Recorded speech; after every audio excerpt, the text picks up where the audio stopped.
You're listening to the Wayward Atheist Podcast. Hello, everyone. If this is your first time listening, thank you for joining us. This is a podcast where borders collide, where the gloves are off, where filters are removed, where we tell you exactly what we think about the news, politics, and religion. The Wayward Atheist Podcast is dedicated to free thought, reason, and the pursuit of truth. You can follow us on Twitter at Wayward Atheist, on Spreaker, Stitcher, and iTunes. You can email us at waywardatheistpodcast@gmail.com or leave us a comment on our Facebook page.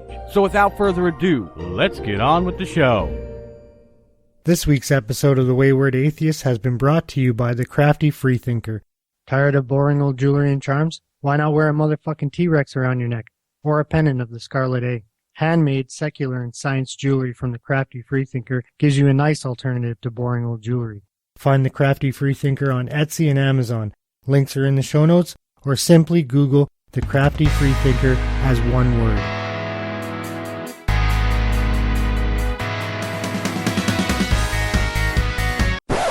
Hello, my fellow Wayward Atheists. Before we get into the show proper, I'm going to be announcing the winner of Send In Your Topics contest.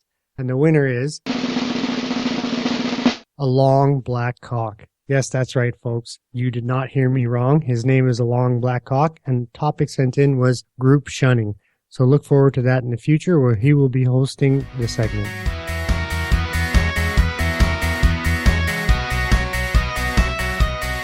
Hello and welcome to the Wayward Atheist Podcast. I'm Dave, aka the Great White North.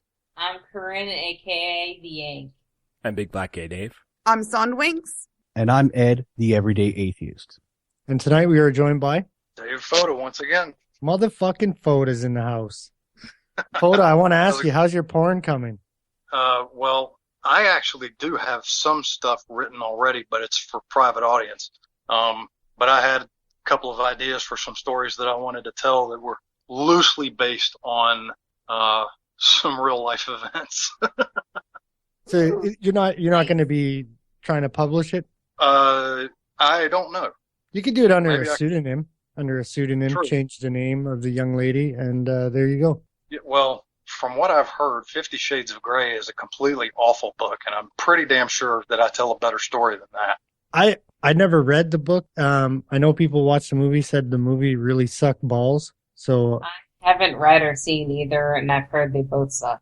I've read it, and it does suck. It is honestly like a Harlequin S&M bullshit I mean, novel. I was like, this is supposed to be this big S&M novel, and from what I heard, I mean, shoot, I did more with my friend when I was like 11 years old.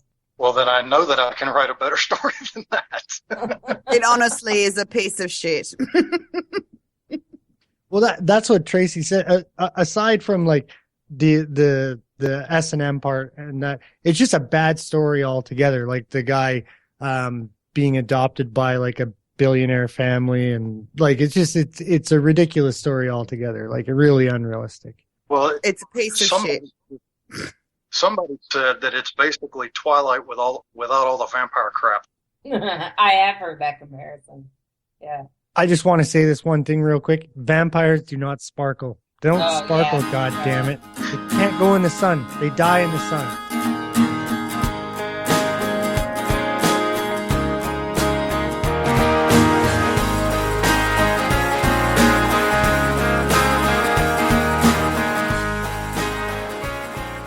Vilification on the grounds of religion is now illegal, and in serious cases could result in a criminal conviction with a fine of up to $7,500 under laws passed by the ACT Parliament in Australia on Thursday. Both Labor and Liberals supported the move put by the Greens' Shane Rattenbury, who said the display of hatred, intolerance and offensive behaviour towards Muslims was one of the biggest intolerance issues in Australia today. The University of South Australia have found that about 10% of Australians are highly Islamophobic. And while the ACT showed the lowest rates in the country, Islamophobia is still significant here. It is clear Muslims are frequently, almost constantly exposed to discrimination, vilification and targeted offensive behaviour, he said. Thursday's changes to the Discrimination Act also added disability to the list. So it's now illegal to vilify someone because of disability, religion, race, sexuality, gender identity, and HIV/AIDS status. Vilification can include social media posts, actions in the workplace, and wearing clothes, signs, or flags that would incite hatred, contempt, and ridicule or revulsion. I kind of see that as disguise for blasphemy laws, right? Oh yeah, that Like, sounds because where would they draw the line on? And this is what the issue is. It's almost like I was reading in Why Evolution is True, which is an Australian sort of skeptics webpage, and in it specifically mentions that this is actually a test law, that they're seeing how it will work and that they could refine to then bring it into the country. So Victoria has had anti-vilification laws since 2001, I believe. I looked through the law, and if you go on the website, if you look up Victoria, the state of Victoria, they've defined sort of what it sort of goes into detail. I didn't really see that the ACT law it was really long, because it includes a whole bunch of other things, but I know the Victoria law sort of defines what they consider vilification. This more reads like a hate speech law rather than a blasphemy law. Blasphemy laws, from what I understand, speak to speaking against the religion itself instead of the people that adhere to the religion. That's sort of the difference that I've gleaned from it. Where, on the website whyevolutionis.true.wordpress.com, it specifically says here, now if this was simply targeted and repeated harassment of an individual, that's one thing, but it's more than that. First, it would give me the right to bring charges against someone who said, quote, Coyne is a bloody money-grubbing big-nosed Jew who is soft on Israel. That is not slander, which is harming someone's reputation through known falsehoods. It may be motivated by hatred, but if it's a one-off and is not directed personally at me through repeated phone calls and emails or in the workplace, I wouldn't give a shit. However, under this law, someone could be prosecuted for that.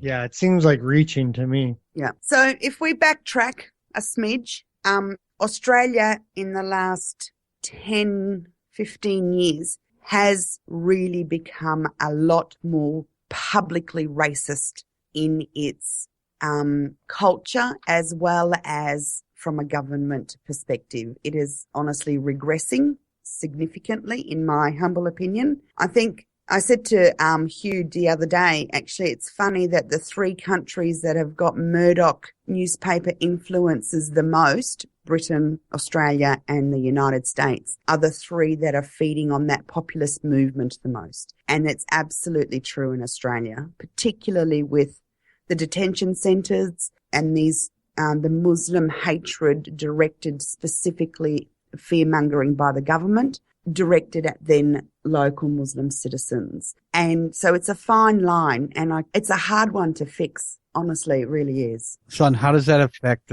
your free speech? Well, I'm not sure. This is what I'm saying. It's a test law to see how it does affect free speech. And I'm fairly certain free speech is not actually in our Constitution. It's not like in this American Constitution. That's what I was going to ask. Do you have anything like the First Amendment that's built into your... No. Okay. They don't have a Bill of Rights either. It's all legislative. All the anti-discrimination stuff is based on the legislature, right? Parliament has to enact legislation for Human Rights Act, and the next parliament, the next power that comes in, can repeal the law if they have enough votes in the legislature, right? I'll read you the free speech stuff in Australia. Constitutional law protection. The Australian Constitution does not explicitly protect freedom of expression. However, the High Court has held that an implied freedom of political communication exists as an indispensable part of the representative and responsible government created by the Constitution. So there isn't an actual freedom of speech law in Australia. What if you're... By the very nature of the Constitution itself, by the very nature of the fact that the Constitution itself exists, that means that there must be some level of free political speech. Because if Correct. there was no... Yeah, and the High Court has found that there is implied freedom of political speech. Yes. Yeah, that makes sense, because if there was not, then you couldn't logically have the Constitution that you have. Correct. Yeah. I wonder if individual imams or Muslims, because that seems to be their target people for enacting this law. I wonder if somebody was saying Muslims are doing terrorist attacks, if they could, kind of rat you out to the government for that, or the authorities or whatever, and that would be considered vilification when it's actually the truth. And this is part of the complexity of this particular law. And my understanding is that it was sort of cobbled together, and the full consequences of bringing it before the court have not yet been totally thought about in the full sense of the word. And I think that's what the problem is with this particular one. And as per our laws in Australia, Parliament passes it, and then the courts, through common law, sort of fix it along the way. And so preceding cases then lend to how it will be viewed in the future. So it gets ironed out in the actual court systems. So screw the people that it affects in the beginning. Well, I'd suggest the people in the beginning probably get off the lightest, actually. Okay. My personal beef is the language used. Islamophobia doesn't exist. It's anti-Muslim bigotry. It was made up by Muslims. Yeah. Like, I can understand saying anti-Muslim bigotry, because that does exist, because people are... You know what? I am scared of Muslims. Fuck it. Islamophobia. I can't be afraid. You can't be afraid of it. It's an idea, right? It's an ideology. So I don't like the use of that word, Islamophobia. I like, anti-Muslim bigotry gets to the point. It gets to the heart of the matter a lot better, I think. And maybe might be semantics to some people, but I think it's a much different concept. One deals with people, one deals with ideology. And I think ideas are able to be criticized, and human beings in and of themselves to be brutalized and be bigoted against is wrong. And that's something. So if you think about it, Islamophobia is a fear of, and you can be scared of or fearing of an ideal.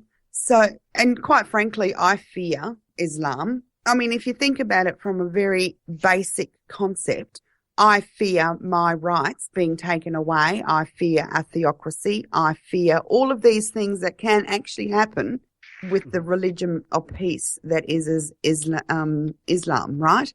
But so you can fear that. Sorry. That's not why the word was invented, though. The word was invented by publicists in the group CARE, which is a pro-Muslim group in the United States, and it was used to vilify people like Sam Harris and the other people that speak out against it. It's like saying racist.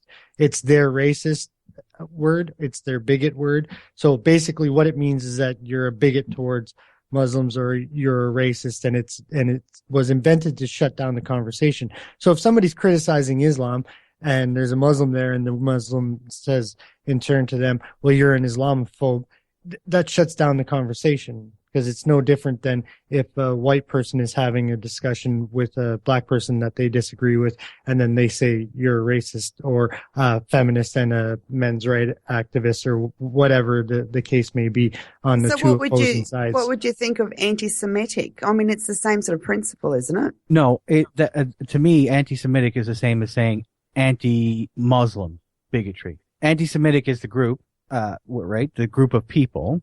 Mm. It's not. You're not Jewophobic. You're anti-Semitic. They're not saying Semitic-ophobic. Yeah, you're saying anti-Muslim bigotry, and as well as anti-Semitic.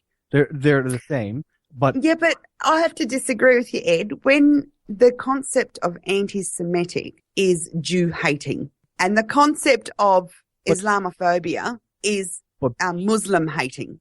And so at the raw concepts, like if any anti-Semitic comment is a Jew-hating comment, it's not a thing against the religion of Israel. It is against the Jewish culture. Yeah, but a Muslim can be a multi-ethnic are multi-ethnic people. They're not just one isolated culture. Like Judaism is homogenous, basically. No, I disagree again. Pretty. You can be a German Jewish person. You can be an American Jewish person. It's the same principle. No, not really, because Islam is an idea. Judaism is an idea. But the Semitic people is a cultural ideology. Like Muslim is a cultural ideology. It's not a cultural ideology. It's a cultural criteria. It basically, if you to be Muslim, yes, you follow the tenets of Islam, but you can be more of a cultural identity than it is a religious identity. No, what you're talking about is actually the people are Arabic or Persian, or in some cases, Indonesian, Pan-Pacific Rim, that kind of thing. That's the people. Muslim is actually an adherent of Islam. What the problem with comparing Jewish to any of those others is that if someone says I'm Jewish, they could mean that they follow Judaism or they are part of the Semitic people, or both. But if somebody says I'm Arabic, naturally the default would be to assume that they practice Islam, but that's not always the case. Consider the Chaldeans. Many of them are Christians, but they, like Muslims, many times are Arabs. There's lots of Lebanese that are Christian as well. The word Islamophobic, I know what its intended purpose was in the beginning for creating it.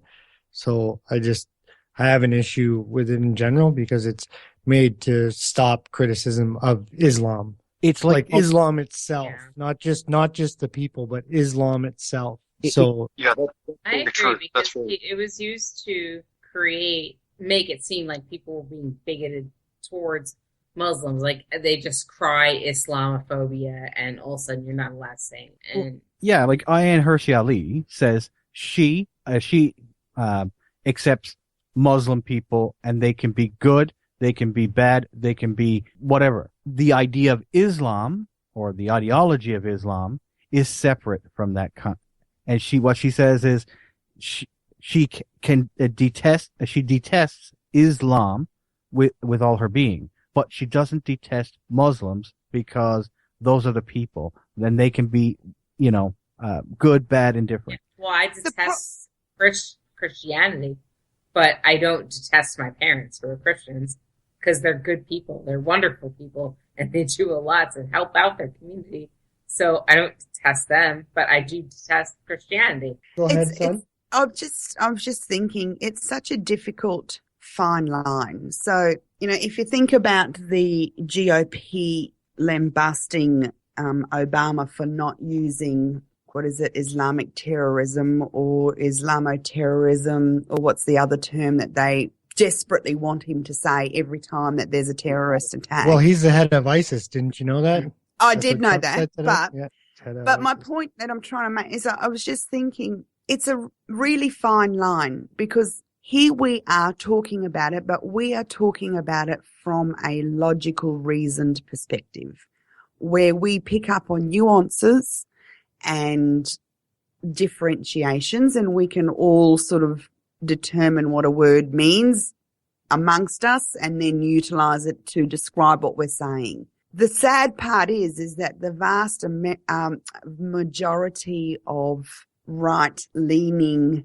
uneducated trumpets and the like are not capable, or seem totally incapable on picking up on nuances, and are quite happy to generalize specifically.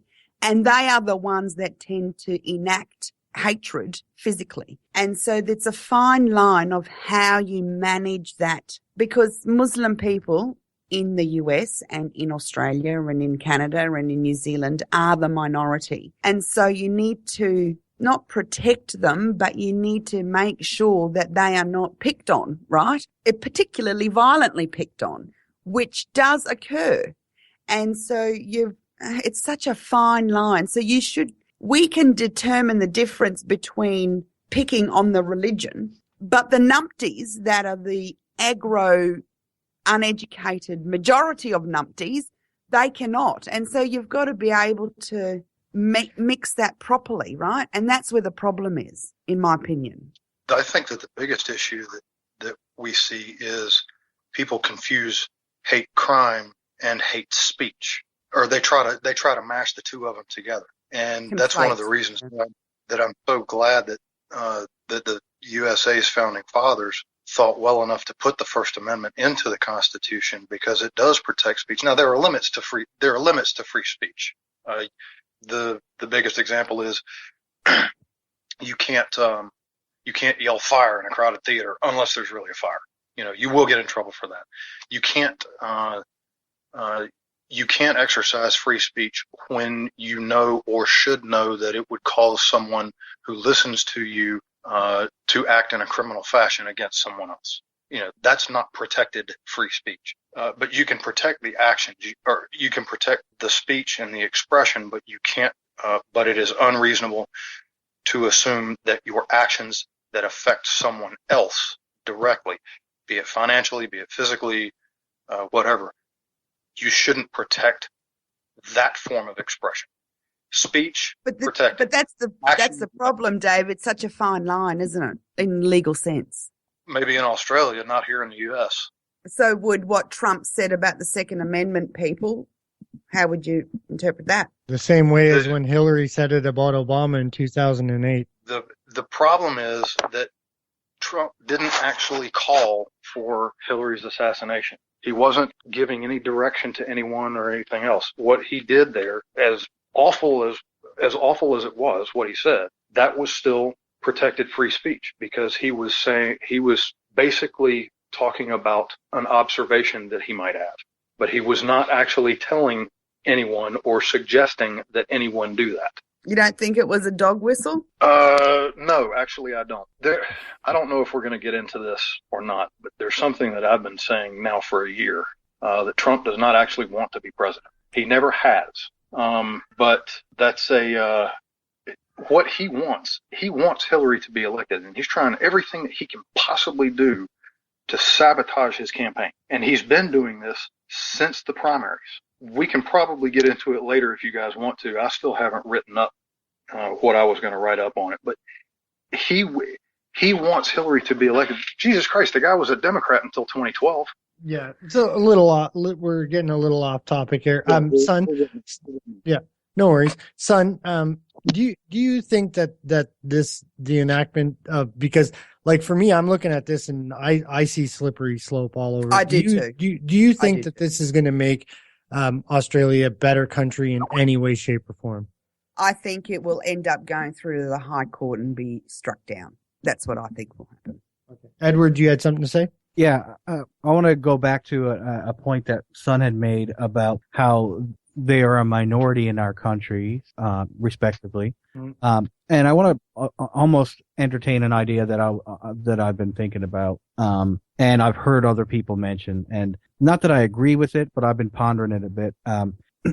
If we allow the minority conclusion and say, yeah, we have to protect them because they are minorities in our country.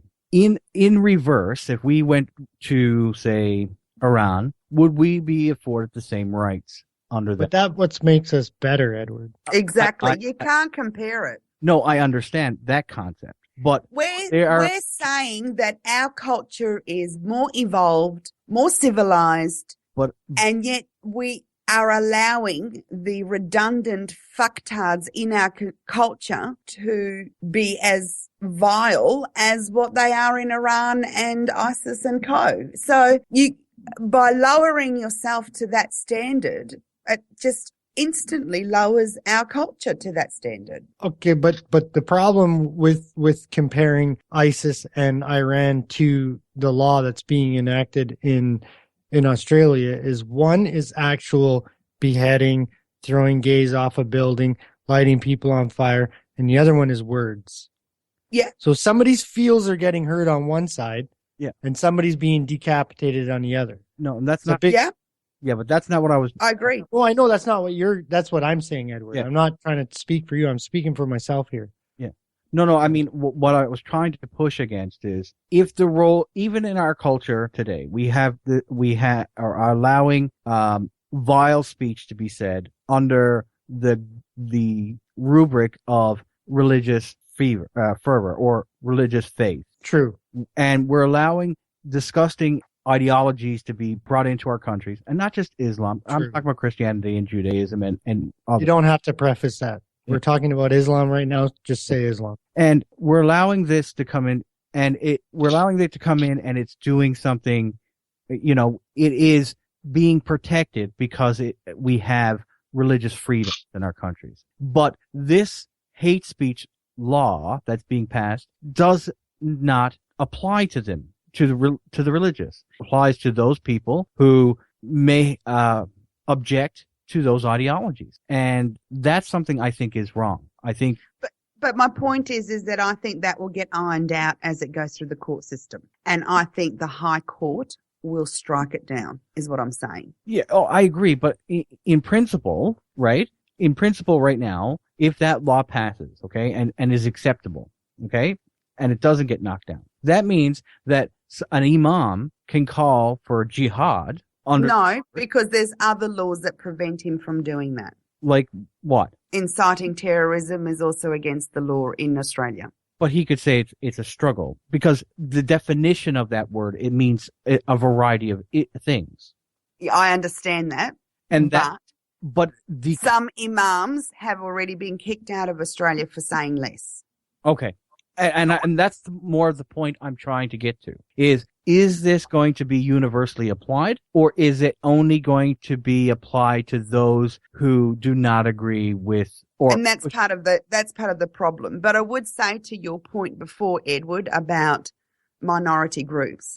Let's pretend for a second we're not talking about Muslims, but just pick any other minority group. Let's pick transgendered. Let's pick Native Americans or Native Canadians. Mm-hmm. We would not feel as strongly against this if that was the purpose of it. No, I'm not suggesting that doesn't lead to a slippery slope, because I believe in the US, and I'm not sure, Foda, correct me if I'm wrong, Bill Clinton introduced a law to protect Native American religious freedoms, and that's been part of the slippery slope down towards RFRA. Is that right or wrong? I believe that it was Bill Clinton that signed it. I don't think he initiated it, but I do think that he's the one who signed it. And yes, that is what led to a lot of the RFRA actions, a lot of the RFRA legislation in certain states, and North Carolina's and Indiana's are the two worst. And as many of the listeners may realize, Indiana, Mike Pence is the governor of Indiana, and he's the one who as far as if I recall correctly, he's the one who signed Indiana's RFRA into law. If I may interject, son, you brought up transgender people and Native Americans. I would say that there is a difference between protecting transgender people and Native Americans and protecting Islam, like a huge difference in But you're not protecting Islam, you're protecting the minority of people in your country that practice it. I don't see how you read the law. I don't see where I don't see where they're going to be able to draw the distinction. So if I'm out there saying Islam causes Muslims to commit murder, Islam causes Muslims to beat their wives. Do you see what I'm saying? I understand what you're saying, but the actual law, and I'll read it to you again, it is now illegal to vilify someone because of disability, religion, race, sexual identity, sexuality, HIV and AIDS status, and gender identity. But all of those things have been put into the one law. Right. But the idea of protecting religion to me is from what? From criticism? From having been brought up in Australia, I'm not sure what your laws are in Canada, but if I am going for a job interview and I happen to be in a burqa and the next person happens to not be in a burqa, the reason they can't employ me is because of my burqa. Okay. So it's more like... So if we are equally qualified to do the job and the reason you don't want me is because I'm got the burqa, I am not allowed to be discriminated against. But this is... That's the basis of religious religious discrimination. Okay, so it's not based on verbiage. It's not based on what people say. It's more of a discrimination based on Correct. It is discriminating against not allowing the Muslim family to rent your house. It is I want to point out two quick things here. First, I listened closely the second time, son, that you read that, and the way the law is worded to me, or the way it sounds to me, is that it's illegal to criticize vilify a Christian. Vilify. Yes. It's illegal to vilify a Christian, but it's not illegal to vilify Christianity. So it's now illegal to vilify someone because of a disability, because of their religion, because of their race. Exactly, but it's illegal to vilify someone. It is not illegal to vilify the idea that they adhere to. Correct. So basically, you can say Christianity is shit, but you can't say this particular Christian is shit. Correct. So we're still talking about legitimate protections for people, not for ideas. Correct. Okay, that makes makes them a lot more. That's the way it sounds to me, because the very first part of it is illegal to vilify someone. And so the definition of vilification can include social media posts, actions in a workplace, and or wearing clothes, signs or flags that incite hatred, contempt, ridicule, or revulsion. So it's more or less an anti-bullying act. Yeah, hang on 1 second though, because see, it's very slippery. That's slimy to me, because on one hand they're saying you can clearly in the first section of it state that they are talking about an individual, but if I wear a shirt that says like fucking Muslims are terrorists, then I'm vilifying. Well, that's not picking on an individual, is it? Yeah, but if you were to wear a short shirt that said Edward was a terrorist. Yeah, but I don't think that's what they mean by wearing clothing, son, because who wears clothing that says that one person is a... Correct. And this is what I'm saying, is that this is the law, and in the actual legal system is where it will be nutted out. Yeah. And all of that other stuff will be struck down because of the Constitution.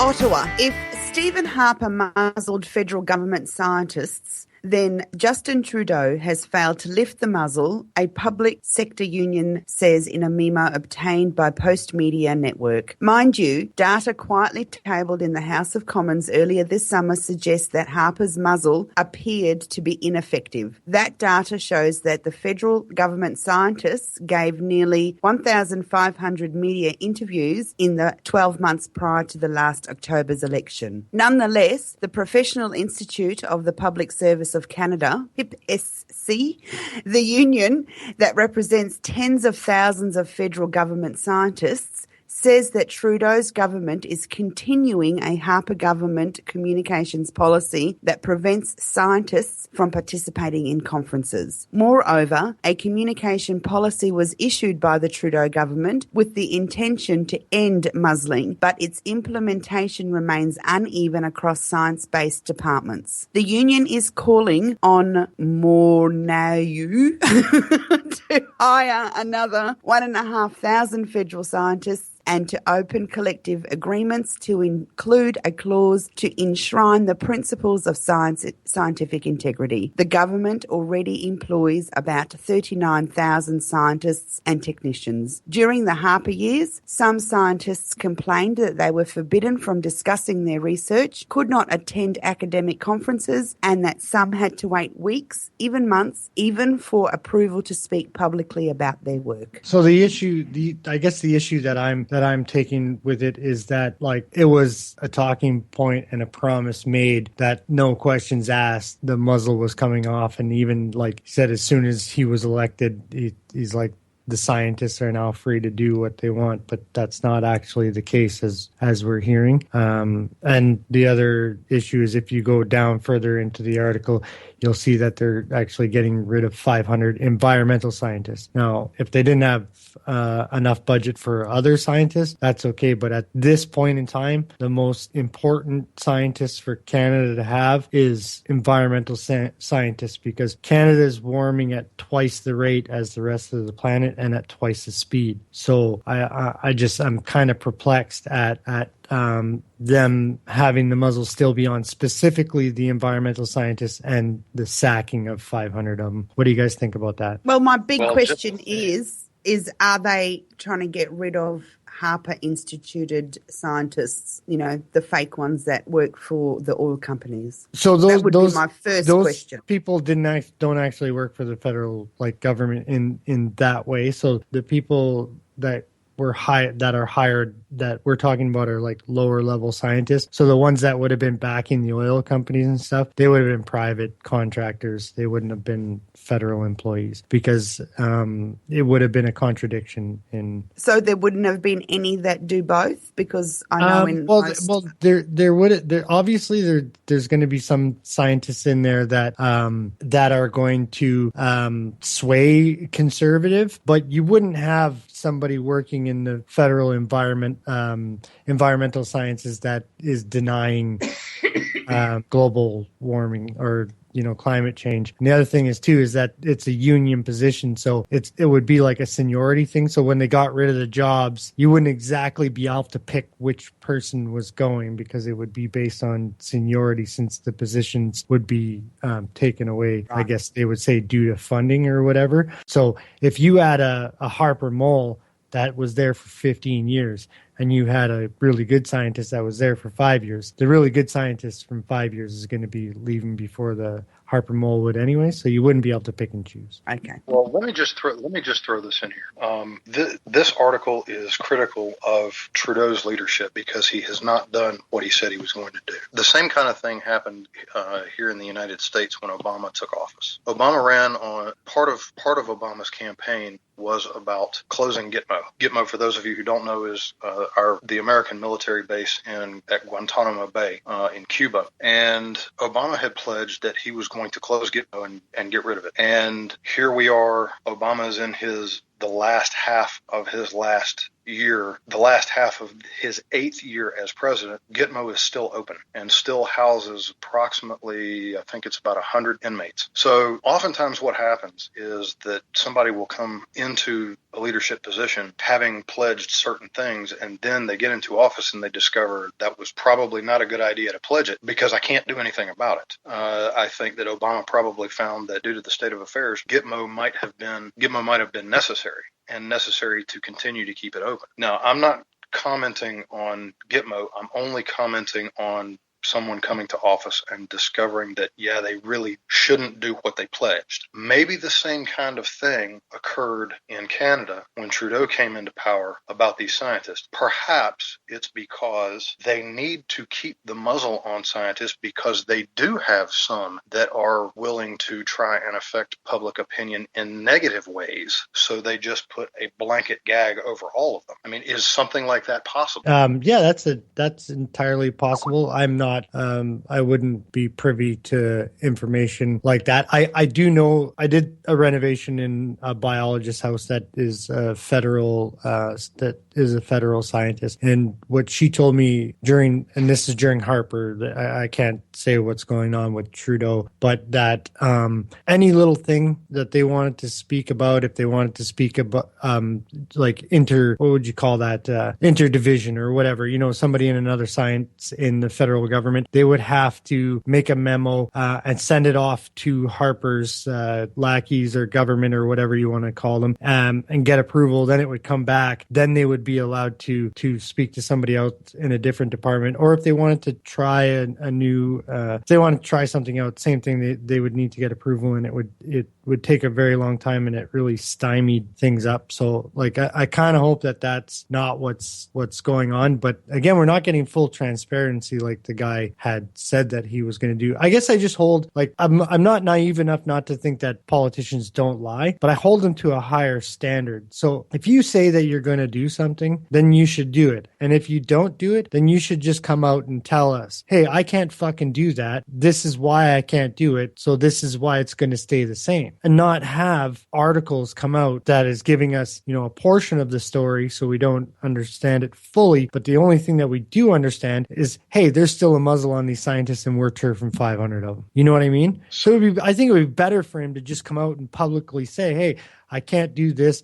there's some people that are going to say some bad things like you asked, or even just like it's going to take more time than expected, because what he said was like, he's like, yeah, the scientists are free basically as soon as he was elected, and we're seeing that that's not the case. So I made a post like yesterday, the day before, kind of comparing the standard that I hold myself to with mistakes that I make during the day, and the standard that I hold myself to the client of admitting the mistake and fixing the mistake and looking for mistakes that I've made during my workday, finding them and fixing them. And I don't see politicians doing this. And this is one of those instances where a mistake was made. He said he was going to do something and he didn't, and he should have just been forthcoming with it because it would look a lot better on him. I guess I have higher standards. So. Well, no, I agree with you. I think the politicians do need to be held to higher standards.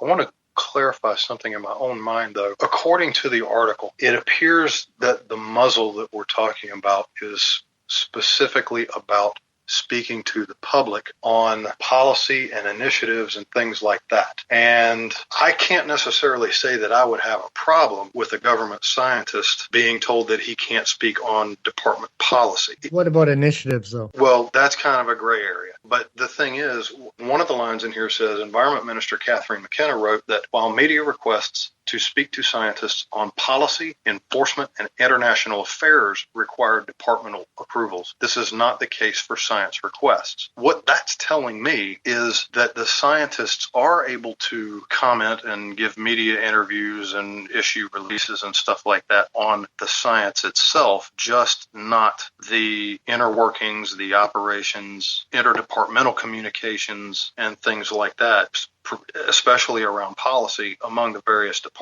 I don't know that that's necessarily a bad thing. I don't know if that's exactly what they would be saying, because I think that would be a given that all like my wife's family, all of them work for the federal government here in Ottawa, and you're not really allowed to talk about what you do, and they're just like lower level. Well, actually, her sister's a statistical scientist, and she can't talk about the shit that she does. Her dad couldn't talk about stuff that he didn't, and her mom can't talk about stuff. Like, they can't tell you what the building looks like inside, and if you have any kind of criminal record, you're not allowed to work on a federal building in Canada. So I think that those would already all be in place. So I think it's kind of talking out the side of her mouth on that one. So I've just found an article. I've posted it to Skype if you want to see it. And it's talking about, in itself, unmuzzling federal scientists makes a great headline, easy to communicate and understand. But underneath lies a much more complicated issue. The tension between government scientists' natural desire to discuss their research and their ethical duty as public servants to support whatever the government voters elect. And I think that's what Dave Foda is alluding to as well. Okay. So there's that push-pull in being a public servant, which is what you are if you're employed by Canadian government, and the science stuff on the other side. So a shorthand version of this ethical value is the fearless advice and loyal implementation. In other words, non-partisan professional public servants must give their best advice to ministers, then loyally support the lawful decisions of the democratically elected government, regardless of their personal views. And so I wonder if it's the criticism that they're trying to muzzle or haven't lifted the muzzle on, right? Yeah, it's complicated, I guess. And I wonder if it's, especially environmental scientists, where they're talking about climate change, and are they postulating that the government's not moving fast enough in their mind? And I think in some ways that undermines the government's position in trying to come up with an effective strategy to help Canada through, to be an effective partner on the world stage. And maybe and you don't want your government to be reactionary, right? And so there's a push-pull there. And so, it's a fine line. I mean, I ideally, we want our government to develop policies based on scientific evidence and scientific consensus. I'm wondering, too, if the pace of scientific research isn't in line with government mandates, government 4-year, 5-year mandates with these 6, 7, 8-year plus scientific studies. So, again, I guess, you're right, son, is that balance maybe between... Yeah. what comes first, the policy or the science? You want the science to come first, but science, if science done properly, sometimes doesn't fall in with government. I think guidance. often we forget that the government needs to cater to the lowest common denominator as well. So it's a much bigger, broader vision of things that affect things that they should have. Sometimes they don't, but they should have a much broader vision of what they're trying to achieve and how a decision will affect something else. And so you want to make sure that the policy that you put forward embraces the scientific research, but also doesn't kick you in the nuts halfway through. You know what I mean? Like, you just want to make sure that all your I's are dotted and your T's are crossed. And you can't then have people undermining you despite best intentions. Well, I think like part of the issue for me is that they're using a muzzle that was put on by Stephen Harper that wasn't there before. You know what I mean? So like, that's the problem that I have, is that they're using things that Stephen Harper did to keep people quiet. I don't know if they're using them for their benefit, but they're still in place, and they were supposed to be taken away. And I'm sure that there's different standards for what people are.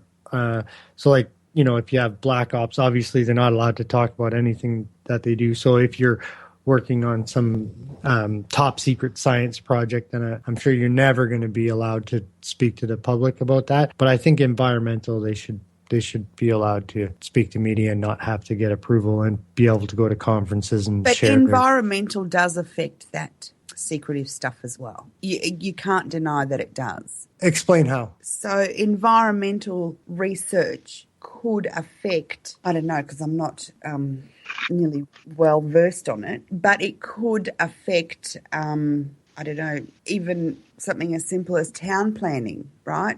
It could affect other issues that we're not aware of. This is what I'm saying. You hope that the government you've elected has got its finger, like going back to Dave's Gitmo story, I bet you, I don't know Obama personally, obviously, but I bet you that was his intention, and it was pure from him. He genuinely at the time wanted to do it.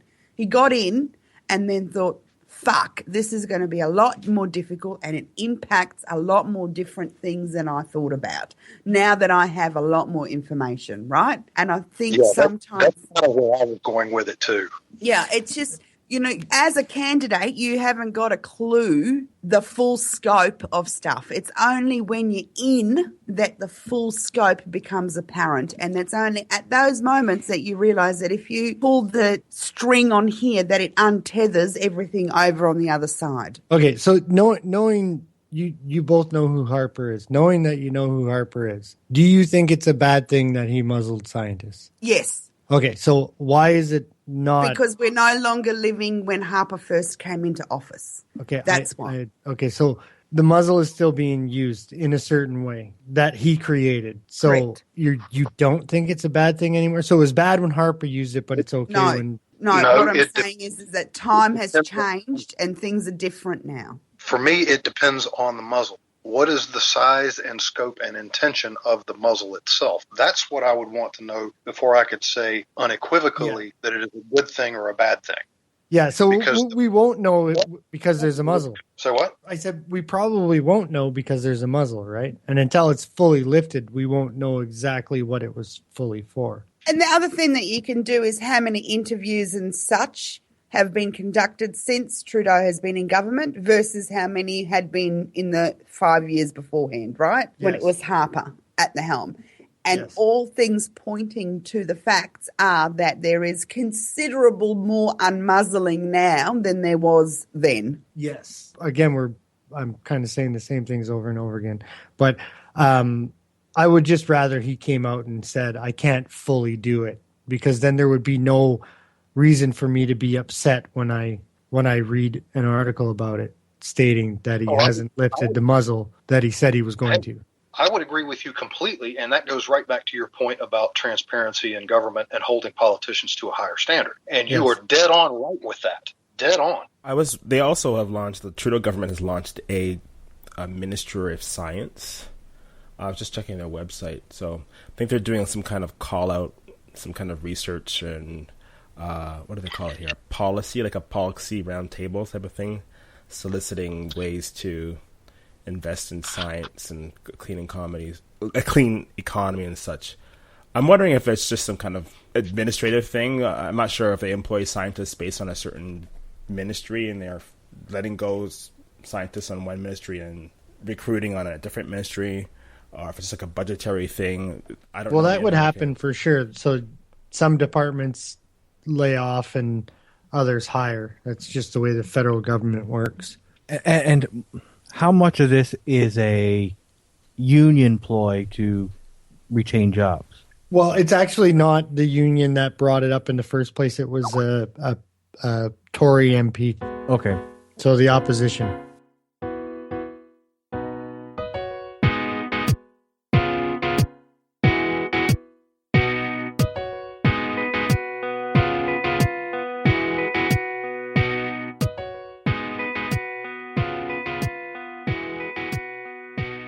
The RCMP called it a race against time, a tip from the FBI first thing yesterday morning.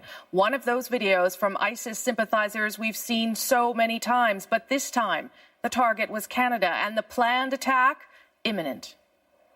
There was no definitive location. In fact, when it first came to us, it was Canada-wide. Within hours, police believe they had their suspect, Aaron Driver, a man well known to police, so well known that today RCMP faced tough questions about why he was able to get as close as he did to unleashing terror. Aaron Driver was actually in a cab carrying explosives. The CBC's Katie Simpson begins our coverage tonight from Ottawa. Katie. Police keep repeating this situation could have been so much worse, Rosie, and they're thanking American security officials for a tip that stopped what appeared to be an impending attack here at home. Oh, Canada, you received many warnings. This is the evidence police say triggered a dramatic race against time. You still have Muslim blood on your hands, and for this, we are thirsty for your blood. For about 2 minutes, the man in the balaclava makes vague but violent threats against Canadians before pledging allegiance to the leader of ISIS. There's a fire burning in the chests of every Muslim, and this fire can be cooled only by the spilling of your blood.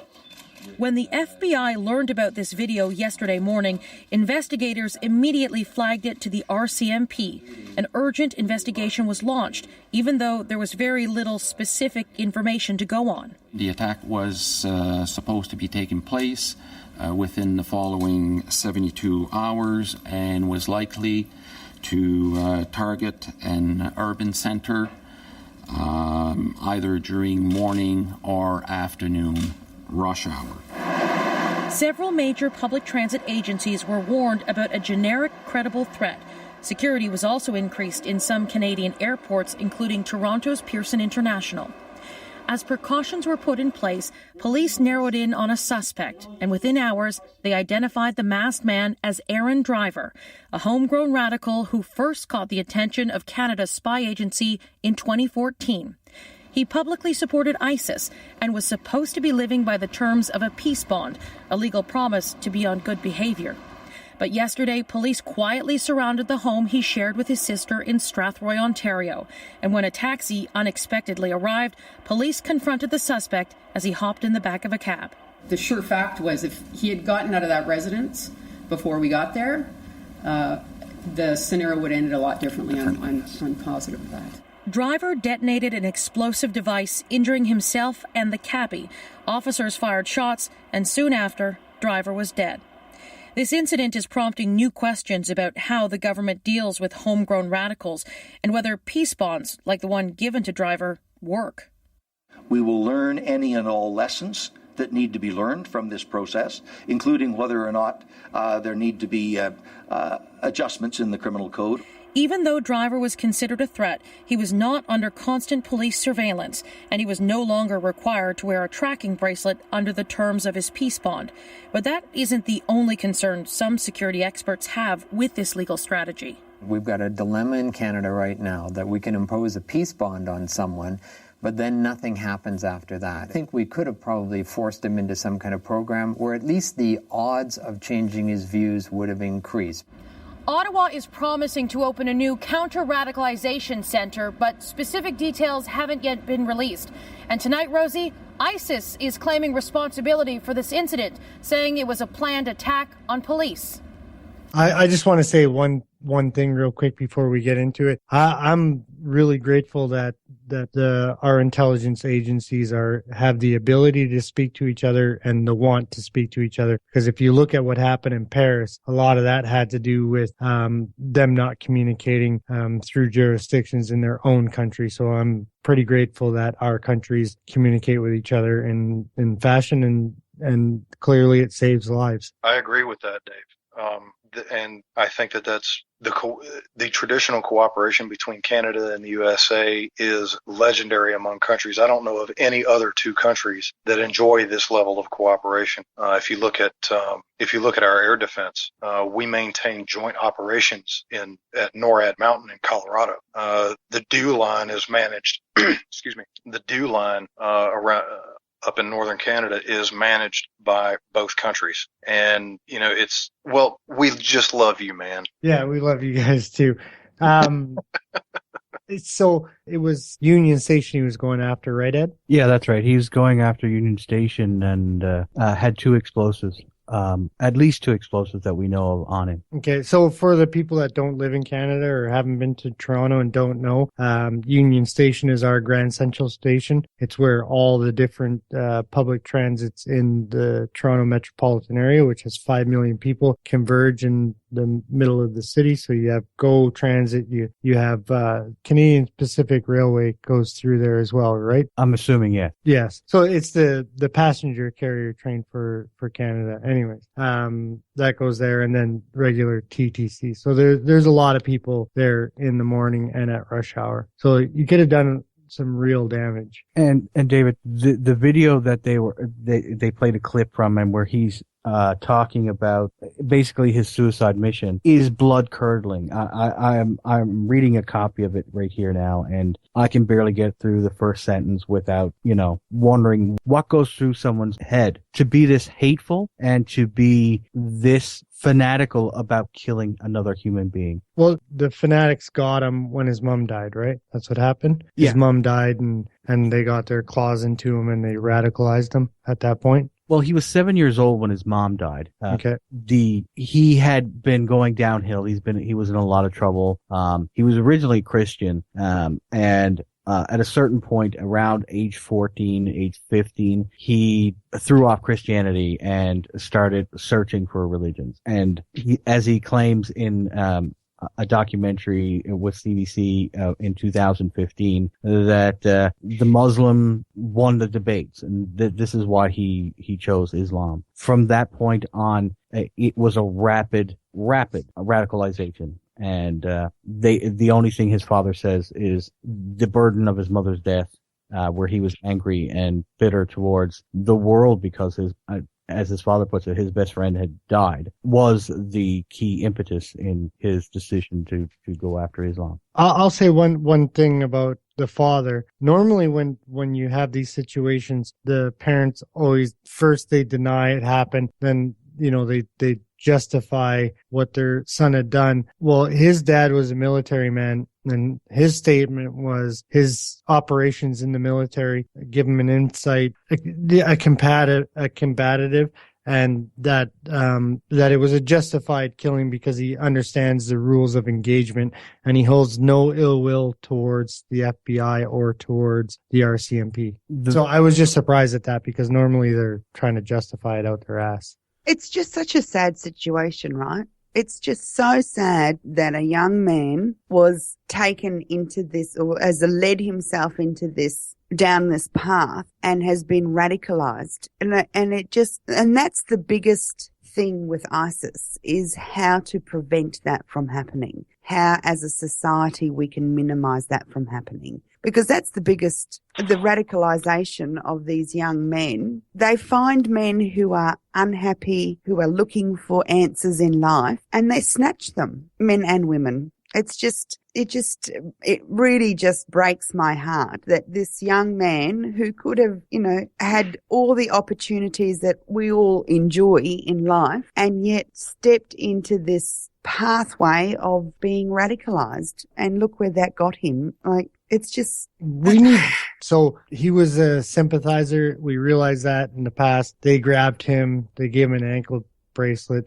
They made him sign a peace bond stating that he would be well behaved. But at that point, we should have had, Dave Foda, you'll probably remember this, from the 80s, we had, the deprogrammers for the people that were in the cults. So we need a deprogrammer for radicalized young men. Oh, totally agree with you. Yeah. Like, you just grab them, kidnap them, take them somewhere and deprogram the shit out of them. Psychologists need to be involved.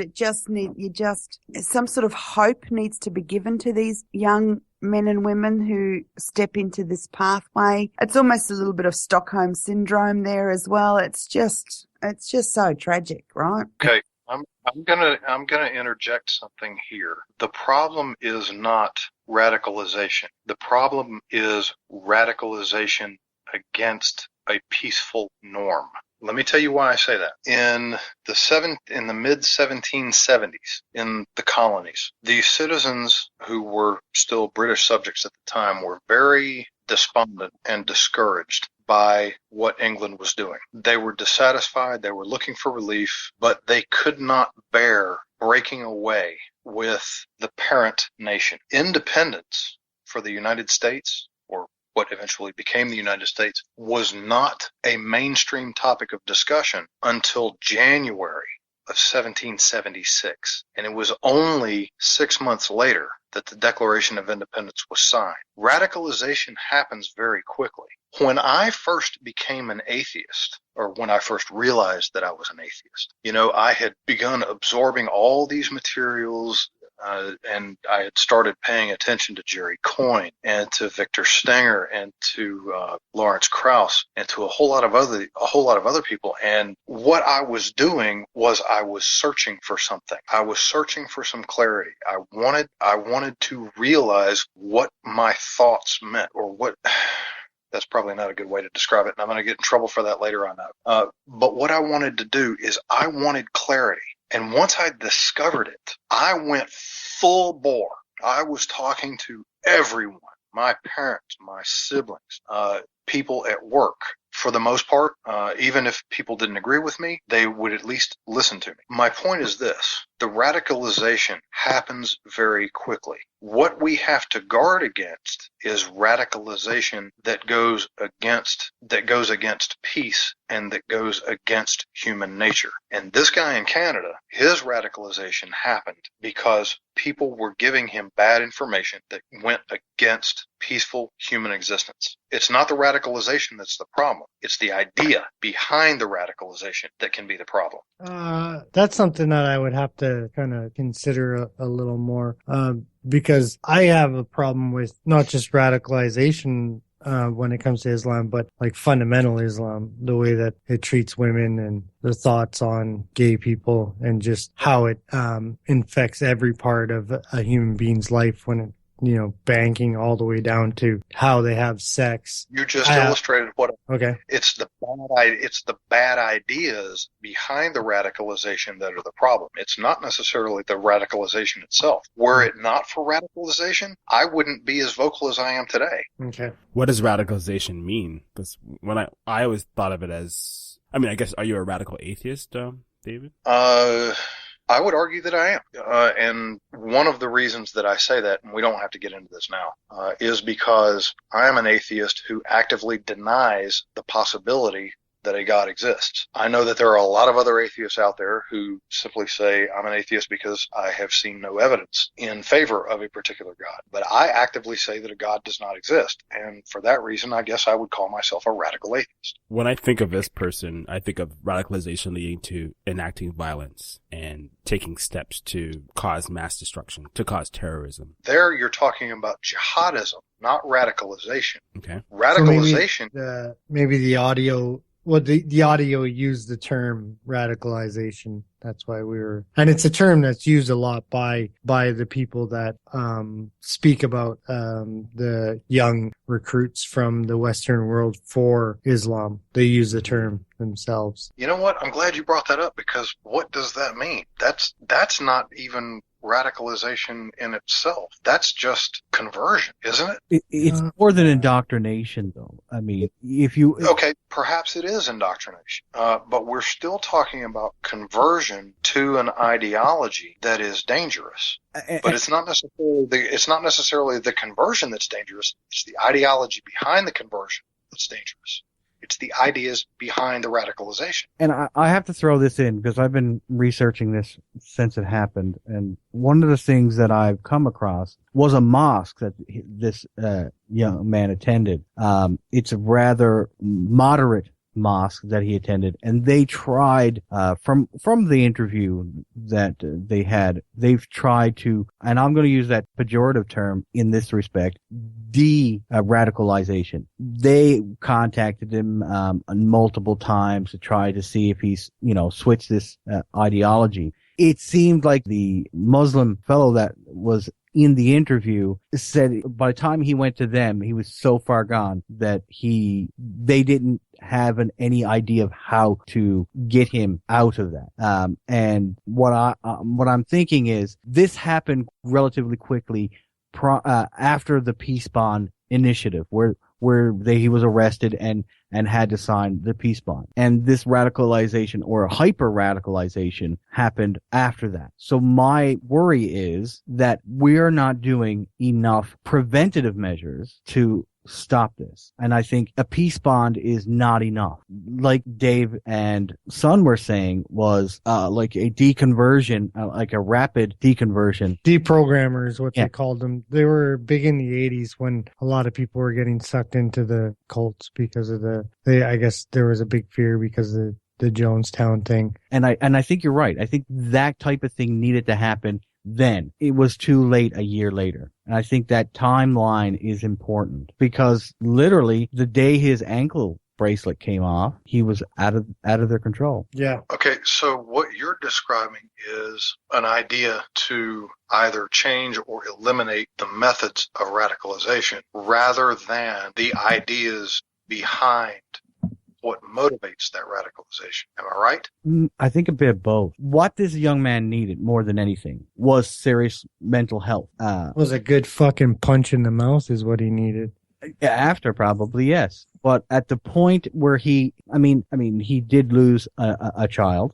He lost his mother. His life was in a spiral downward. And I'm not making excuses for the guy because I think what he did was absolutely monstrous. But those broken people, and I think of myself when I think of this, because the only reason why Mormons hooked me was because I lost my father. And I think that if we had intervened at an earlier time, like even his father said, if there was an intervention of some sort, the peace bond wasn't enough. If there's something that we could have done to deprogram this fella, I think we should have taken it. Now he's dead. We can't do anything about it. It's almost like there was such deep hopelessness in his life, and there was never, I know you were joking when you said he needed a good punch in the head, but what he actually needed was an availability to hope, to hope for his future so what that he it needed, wasn't so bleak. He needed somebody to talk to. Yeah, a Big Brother type organization type. He got one. Guy, he got a ISIS. mentor.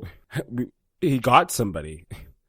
Yeah, I know, but he needed not them to be the mentor, is what I'm saying. Like a legitimate one. We need to get our young people before they get our young people, is what I'm saying. We need to be the ones that provide them with hope and prospect for a future and not be feeling marginalized and hopeless. We need to be doing that as a society so that their radicalization cannot even come close. Yeah, the thing is, with the converts that they say, the ones that are like within a year of convert, they're the most extreme. Like they're the ones that are the easiest to get to do things, and they're the ones that take the religion the most serious. That's exactly what I was talking about when I was talking about the American Revolution, the Declaration of Independence, and my own vocal proclamations and everything else that surrounded that time in my life when I realized that I was an atheist. Mm-hmm. It's that It's that first year, or in my case, now going on almost 10 years. Yeah, but it's that fervor at the very beginning. It's like when you're in a new relationship. It's like all these things are not stabilized yet. It's like when you find God, if you're a Christian or a converted Christian, they're the ones that are the most vocal. It's the anti-smoker that's just quit. They're the ones that are the most, it's always every group in that first eye-opening, whether it's a reality or not, when they feel that their eyes have been opened to the truth, quote unquote, that's when they're the most vocal and most fervent about it. We need to do a better job at finding the people that are communicating with ISIS, and then we need to do a better job at deconversion, giving them better prospects, whether or not maybe they need to be sent to like treatment programs and stuff. I don't know.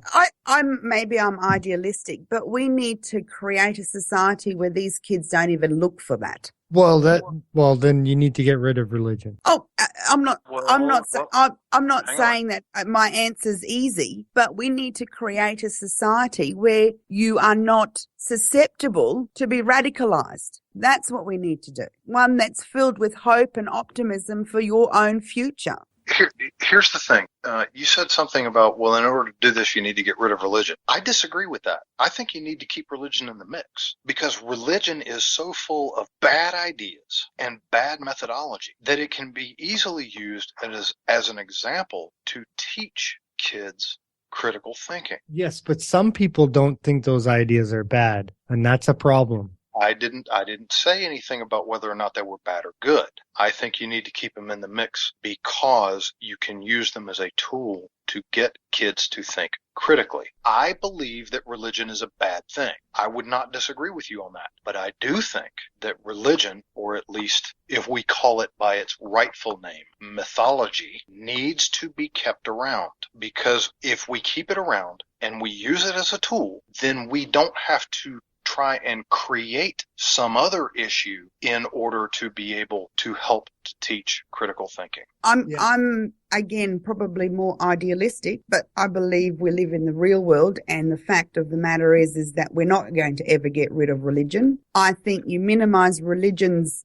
influence or depth of influence. Personally, I don't care if Joe Bloggs down the road goes to church once every 3 months and gets some sort of personal satisfaction. I don't care about those people.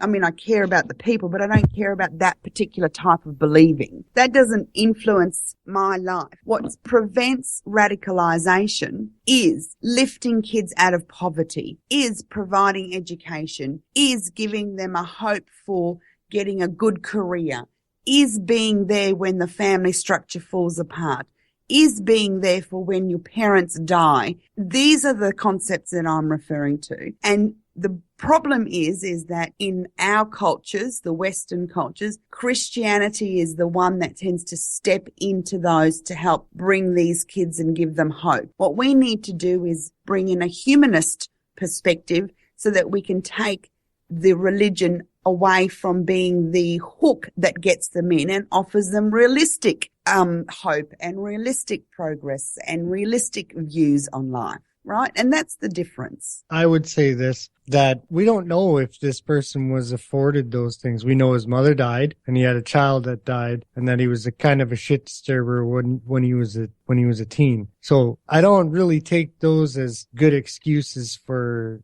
somebody to turn around and do something like that. I understand what you're trying to say, son, but I don't see how we would have been able to kind of stop the triggers in his situation from happening because it's his mother died and he had a child that died. So many systems in our society failed this young man. If it had have been just one school teacher that took an extra interest in him, if it had have been just one sports coach that took an extra interest in him, anything that gave him some reason to get up in the morning. His mum died, his child died. those burden, I mean, I am grateful that I've never had to live through that. But I can imagine that, I mean, Ed can speak on it a bit more, but having had your parent die at a young age and then on top of that losing your own child, fuck a duck, that's a burden that I could not cope with.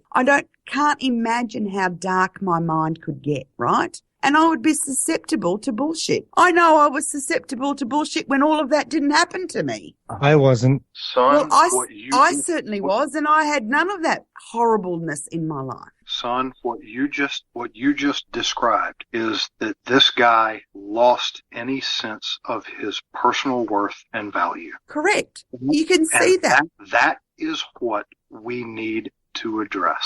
Absolutely. This is my point.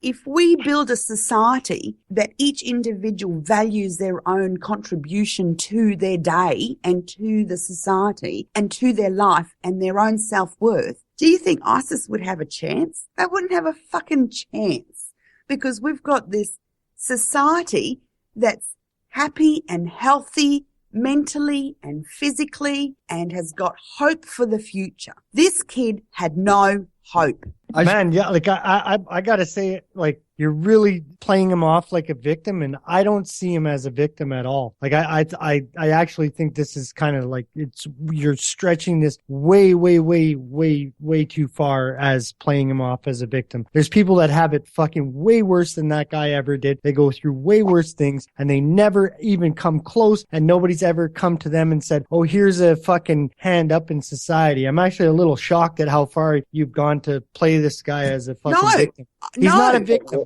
He's not a victim of I'm society. saying that every single... Let me finish 1 second, son. He's not a victim of society. He's a victim of himself. He did this. The society didn't do this to him. It's not up to us to stop fucking people from pulling bullshit like this. Do I think that we need better structure in society? Sure. But even if there's not those structures there, you should not be doing this. I agree with you, Dave, but I'm saying that no one in society, we should aim to have a society where no one falls through the cracks, is what I'm saying. Okay, please let me interrupt here.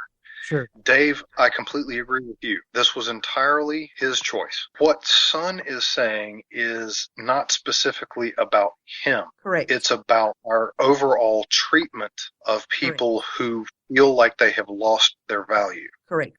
There are some people that we will never be able to reach. And I recognize that, and you just did too, when you said that he caused this. And you're right. But what Son is saying is that we need to rethink how we address people when they feel like they have lost their value and they are looking for someone to value them. And what happened in this guy's case is that he suffered extreme loss. But it could be anyone who suffered extreme loss. What this guy needed was to be valued by just one person. And the person who came to him and valued him was the person who helped to convince him that he should go postal. Yeah. Okay. I just want to read his actual words, because this stuff, I've been through enough shit in my life. I could never do this. And I mean this sincerely. It says, "Oh, Canada, you received many warnings. You were told many times what will become of those who fight against the Islamic State. You watched as your allies in Europe and America have had their bullets and bombs returned back to them. You saw the bodies of the filthy French laying in their own street. You saw explosions in Paris and Brussels, similar to the explosions you were dropping on the cities of the Islamic State. You saw brave men and women respond to the call of jihad. You saw that each member of the coalition of crusaders was being punished for their aggression against the Muslims. Then perhaps you found yourself safe from retaliation because you ran away from the battlefield. No, by Allah, you still have much to pay for. You still have the heavy debt which has to be paid. You still have Muslim blood on your hands. And for this, we are thirsty for your blood. There's a fire burning in the chest of every Muslim, and this fire can be cooled only by the spilling of your blood. Your war on Islam is not the kind of crime we allow ourselves to dismiss, to forgive or forget. You will pay for everything you have ever brought against us, whether you drop a bomb or fire a single bullet. We will hold you accountable for this, whether you spend millions of dollars in the war against Islam or you spend a single cent. We will hold you accountable. When you creep I'm sorry, go ahead. When you creep an inch towards the lands of Islam, or you set foot over its boundaries, we will hold you accountable. You call yourself peacekeepers on this earth, but Allah has already warned us against you. You are nothing but mischief makers, and all you want to do is spread oppression and corruption. So today is the day you will experience what it's like to be targeted for your belief. I give my pledge of allegiance to whoever this dude is, who is called for jihad in the lands of the Crusaders, and I respond to this call. Now, reading those terrified me to death. I mean, I haven't talked about my childhood at all on the show, really. I lost a parent too, very early on. I've had, physical and mental abuse my whole life. In the very depths of despair that I've ever faced, where there was no one to turn to, no one to look out for me, I can never, ever say that I could turn to another human being and inflict any type of torture, agony, or revenge that I was feeling for myself. And I just don't get that mentality. I can't. I am not saying that you could, would, or should. Here's the question that I'm going to ask. Because you are looking at his words through your own lens, but other people don't necessarily have the same lens that you do. And I'm not trying to single you out here. What I'm saying is that not everyone has the same level of self-awareness. And this guy clearly did not have the same level of self-awareness that you did. And he absolutely did not have the same level of compassion that you did, or empathy. But let me ask you this. Were those words that he wrote before or after he suffered loss? It was after. But it was after he had already, he was after his peace bond. This was in a video he posted prior to the actual event that was happening. This was a video. Doesn't matter. Well, let me ask you something, Dave. No, that peace thing doesn't have anything to do with it. It matters whether or not he expressed these thoughts before. Well, he was 7 years old when his mother died, so clearly he didn't. Let me ask you something, Dave. You remember when in Scotland the doctor committed a terrorist act in Scotland? It was maybe like 3-4 years ago. Do you remember that happening? At the airport? Yep. Yeah. Yeah. So that guy, all accounts, had a great life. He's a doctor, makes lots of money. He attacks the airport in a terrorist act. Is that the religion, or is that his bad upbringing? I don't think it's a bad upbringing, Dave. What I'm saying is that we can reduce significantly the radicalization of our people, but more than that, we can capture all the people who are suffering loss and hopelessness, the vast majority who would not even think of doing this sort of thing. But if we can reduce that possibility for radicalization by doing certain things in our society that uplift people rather than put them down, I don't think that's a bad thing. Okay, can I finish my question then? I'll kind of rephrase it a bit. Was it society that made that doctor do that? Well, okay, let me be clear about something here. I'm not sure what we're talking about because I'm not familiar with the news story that you just described. So it was a doctor, all accounts, had a good life. He made a lot of money. He's a doctor. He is an extreme Islamist. He did an attack on the airport in Glasgow Airport. So he's well educated. He's, all accounts, a productive citizen. He attacks the airport. Are we going to blame society for that? Because if we don't blame society for that, I'm not blaming society, Dave. Well, maybe now that you're looking back at it, you're not. But no, I'm not.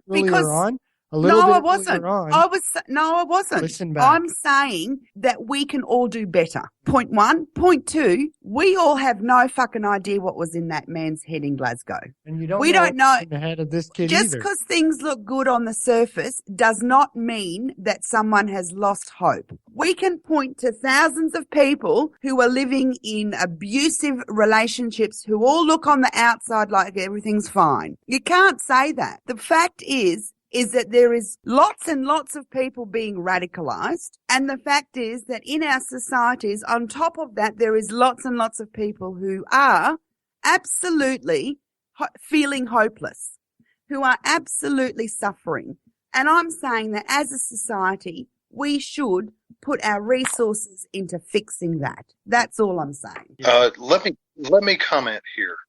We're talking about, and this is probably due to me, we're talking about loss here. What I really mean to say is value. And this guy in Canada, I think that he, at some level, felt like he had no value. And so he was attracted to the person or the people or the group that gave him some sort of validity, some sort of value. When we look at clerical abuse of young kids, these young kids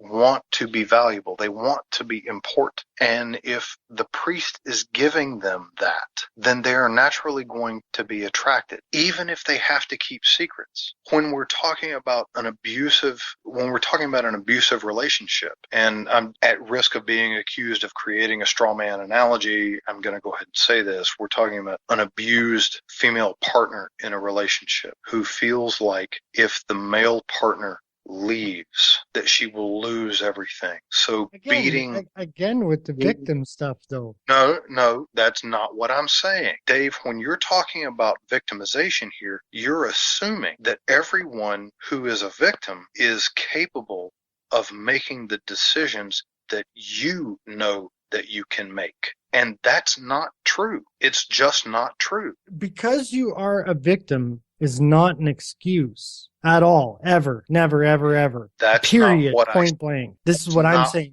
right now. That's not I what I agree said. with that totally. It's not an excuse. I totally agree with that. But I also agree with what Dave's saying. What I am trying to express is that if you are a person who has continually suffered from a lack of value, let's just call it that. If you've continually suffered from a lack of value, you're going to become a victim whether you want to or not, and it doesn't matter how anyone else sees you. I agree with you. You are responsible for your own actions. But I think what we have been talking about here tonight is the difference between a loss of value and dedication to a cause. Based off of what his father said. Yes. Right? And that is based off of what his father said. And that's the only reference. Yes. Because I've been taking shit for, or I took shit for the Scotland thing because I didn't know the guy's life exactly, but we don't know this guy's life. No, and we don't know for both cases. Absolutely. I'm not saying you took shit, but what I'm saying with the Scotland thing, just because appearances look fine doesn't mean that someone is not okay, is what I'm saying. Yeah. And what I am saying is that I'm not defending this guy. I know absolutely nothing about him, but there is some confusion between how we were talking about this Canadian bomber and how we are talking about those people who feel like they have no value either to themselves or others. And I think that's the real question. How do we make sure that people can self-actualize? Yeah, I don't obviously our societies can do better than what they're doing, but I don't think they're that fucking bad either. I'm just not into the narrative of people being able to use that or people looking at somebody and thinking that we should have or could have done more to stop them from being fucking pricks because they've had a hard time. Like, I had a really fucking tough go at life. Like, I'm not saying I had it the worst, but there's like in Western society, there's like they wrote a book about me and my sister, so it doesn't get too much worse. And you know what, Dave? I think that I just want to say, son. I think it's really commendable, and I respect you very much because of the fact that you pulled yourself up by your own bootstraps with the help of those society influences around you, right? Yeah, exactly. That's why I'm saying I don't think the society's that bad. No, I'm not saying it is. But what I'm saying is that we can always do better. Mm-hmm. And we could have even done better with you. For sure. Back then, as a society. For sure. And then this is my point. So if we want to minimize radicalization, we can do that by making those bits better.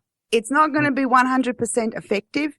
I'm not saying that this guy, what's his name, Driver, has got a free pass because his mum and his child died. I'm not saying that at all. He's an arse. His actions are that which are arsey. Absolutely. But what I'm saying is actions like that can be minimized if we as a society step in. And that's my point. Can reduce the risk.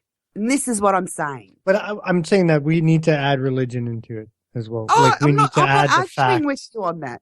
I'm not arguing on that. Okay. I'm just saying that I would like to, it's not ever going to happen because life is not like that. But it is something that I would like to happen. It's something that I hope for, that everyone doesn't feel valueless, as Dave Foda put it. That everyone has a purpose and feels respected and feels like they are invited to contribute to society. Yeah, some people are just psychos though too, right? This absolutely, like I said, it's not 100%, not 100%, but we can minimize that bullshit of radicalization if we do it that way. That's all I'm saying. Okay. I want to interject for a second. I'm going through the timeline that there's a timeline of events, and I think there are things that could have been done, particularly by the federal government, like CSIS, for instance. He converted to Islam in 2008, but very shortly after that, he was the RCMP received a complaint in 2014 because of his social media posts, and they opened an investigation on it. Right then and there, you think that, that if you're an ISIS supporter, you think that they would have had some deprogramming at that point. Yeah. But it gets worse. He gives an interview in February 2015 to the Toronto Star and talking about the same thing. So obviously this guy is committed at this point. Then in April of 2015, he had the RCMP know that he's having a fairly consistent contact with one of the youths that was from the UK, who was later arrested in Australia because of their Islamic terror plot. Then in May of 2015, he's also communicating with, and they know he's communicating with, Elton Simpson, and that he was killed on May 4th of 2015 in Texas after that controversial contest for cartoons depicting the Prophet Muhammad. Each time, and it gets even worse. It keeps going and going and going. I mean, if the RCMP know he's communicating with these people, don't you think at one point you'd step in and say, we have to do something because this guy is a ticking time bomb. Okay. All right. Hold on. Did this stuff happen before or after he suffered a loss? To me, it's irrelevant at this point. At this point, he's already radicalized. The RCMP had a level of threats that he could stop. No, I disagree.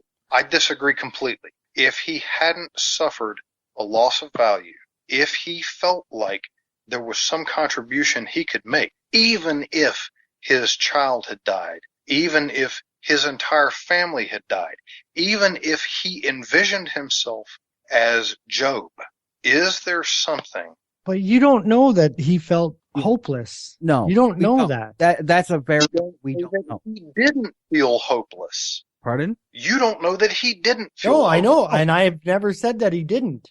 I've never said that. My point is, once you see there's a pattern where he's talking to these radical and these terrorists that are actually committing terroristic attacks, I think the government... That's a new word.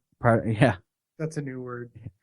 But you have an opportunity here with... No, you have an obligation as the government to step in at that point. Absolutely agree with you, Ed.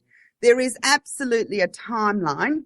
And yes, it still goes to the point of, even if he was feeling valueless, that's The point is that there was absolutely safety nets that were not deployed along the way. Right. So first safety net not deployed is lacking of possibly value or hopelessness or whatever we wanted to. Second safety net that was deployed is all the other bits and pieces along the way towards committing a terrorist act. So along the way, many steps were overlooked. Missed. Yes, and this is the only time you're ever going to hear me say this because of the RCMP's blunders. Thank goodness for the FBI. And that's the last time anybody's ever going to hear me say that. Don't say last time because you never know what's going to happen next week. I think it's important to say this right now. This last segment of the show has opened up a great debate. I think that it is something that needs to go on in every society, and I have my own reasons for saying this. I think that it definitely needs to go on in Ankara, in Turkey. But we need to try and start figuring out how to eliminate bad ideas that result in radicalization and promote good ideas that result in radicalization.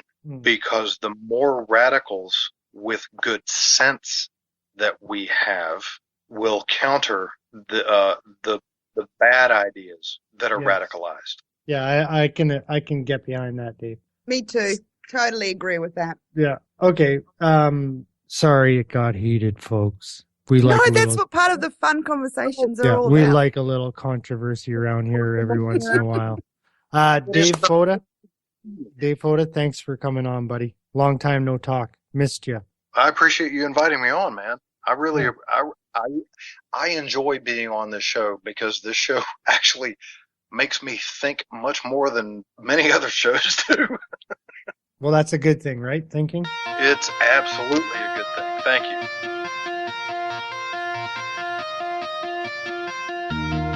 This was the Wayward Atheist podcast. Visit our new website at waywardatheists.com.